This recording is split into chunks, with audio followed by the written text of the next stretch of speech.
Ever since Brexit happened, one of the things that I have been trying to get across, especially sort of you, my audience, and again the wider British public, and I'll talk about anyone who will listen, of course, um, is the fact when you look at other sort of countries, other democracies around the world, trade deals are big, big politics.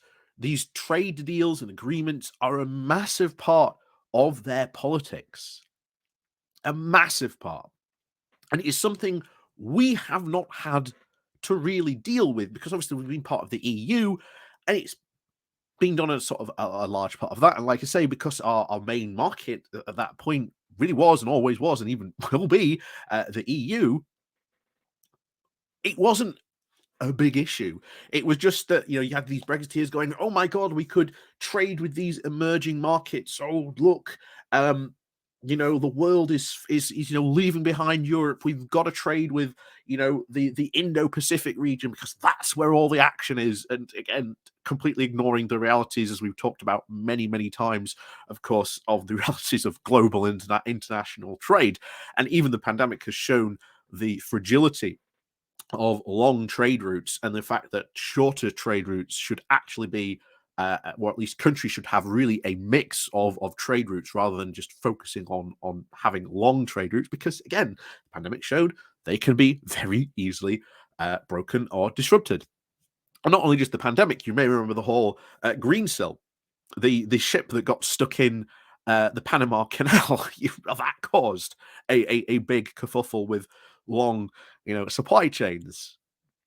So we now have a situation where we have these trade deals entering now into not only public consciousness, as we've seen with the Australia and New Zealand trade deals, where you've seen farmers, in particular UK farmers, now sort of feel very betrayed, thrown on the bus, and even feel ditched by those deals because those deals are going to destroy UK farming. But of course, what would be the worst thing the Conservatives could potentially do next? And that is, of course, do more trade deals with maybe two other countries that would add even more damage now to UK farmers. Because it seems at this moment in time, the UK now wants to do a trade deal with Canada and Mexico.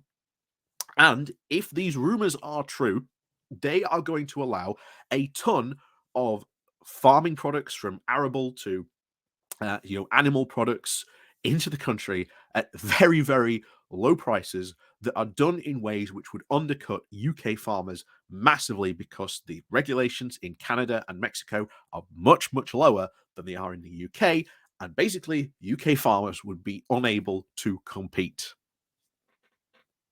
And lo and behold, because as we've said, one of the core areas, or it's the core people who vote for Conservatives, is farmers and people in these rural communities. They're starting to pay more attention to these trade deals, and them doing these trade deals, as we've said and as we've seen in the by-elections, they have switched their votes over to other parties, or even some cases just not turned up to vote at all. So now we are seeing potentially, or at least what was rumored to be hearing at the moment, is a potential rebellion being led by George Eustice. And if you may remember, during the time where Liz Truss was doing all these deals, there was constant talks of apparently him and Liz Truss really at loggerheads, having massive arguments over what she was agreeing, because it was completely undermining his stance with UK farmers.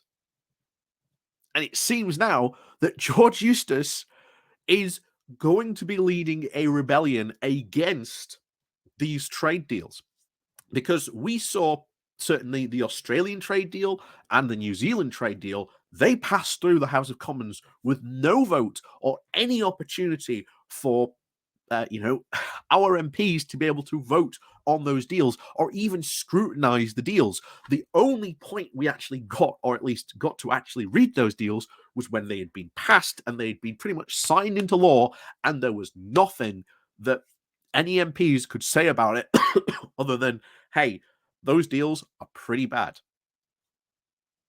So, to be honest, now that there is this fermenting rebellion in the Conservative Party that George Eustice seems to be the driving force behind,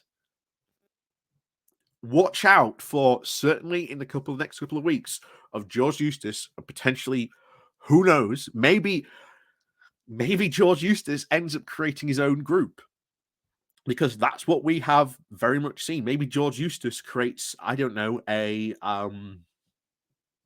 don't know, what would you call it? The UK Farming Front, or the Conservatives for Farmers, or something like that.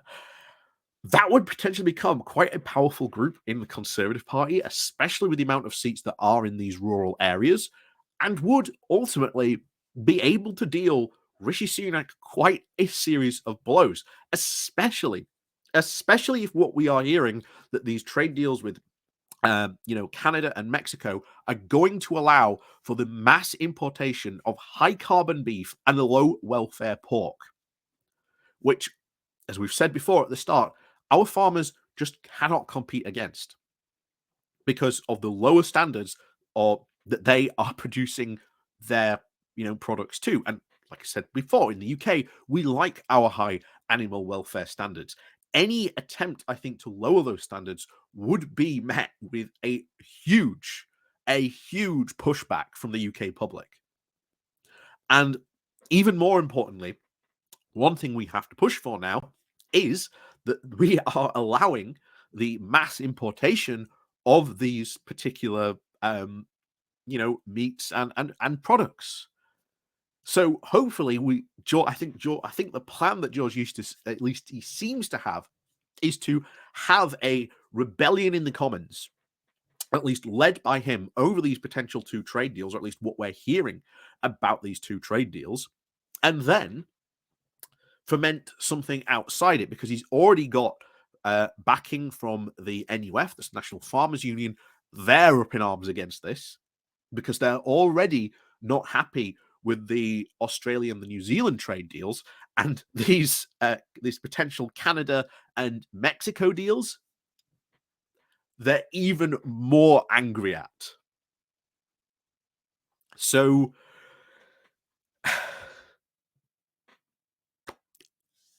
we've said it before, when it comes to a potential next general election, we have seen these rural areas and these rural communities completely drop their support for the Tories. And remember, these are core voting blocks. And just a couple of weeks ago, we saw Theresa Coffey, now the head of where George Eustice used to be, a department that George Eustice used to be in part of, going to what was considered to be a safe area, instead of going to like the National Farmers Union annual conference, went to another sort of land management conference, and she was met with boos and jeers at what should have been considered an easy crowd. So make no mistake, the Shires are revolting against the Tories, and they are going to punish them if this becomes true and this is allowed through, just like the New Zealand and the Australia trade deal was. Then George Eustice is going to potentially be the leader of a massive Tory rebellion and a pushback against these trade deals, because there's already talks. He's currently fermenting one, and we've talked about before about how Rishi Sunak is constantly having to fight against these rebels. So either two things happen. Either A, Eustice gets his way, and maybe these trade deals, maybe they get canned. Because we've seen, or at least from what we've heard about these deals, Canada and Mexico are pretty insistent.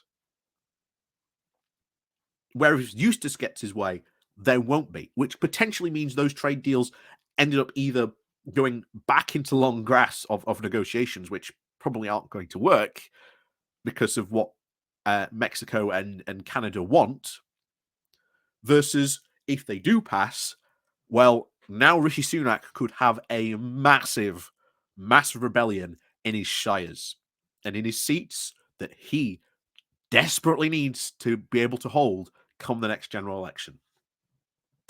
So, as always, thank you very much for watching. Please do remember to hit that like, share, and subscribe button. And of course, down below, there are links to my Patreon page and a one-off donation link called Buy Me Coffee, where you can, well, buy me coffee. And of course, as always, there is the Pony Club and the YouTube thank you button as well down below. So, as always, until then, we'll see you all next time.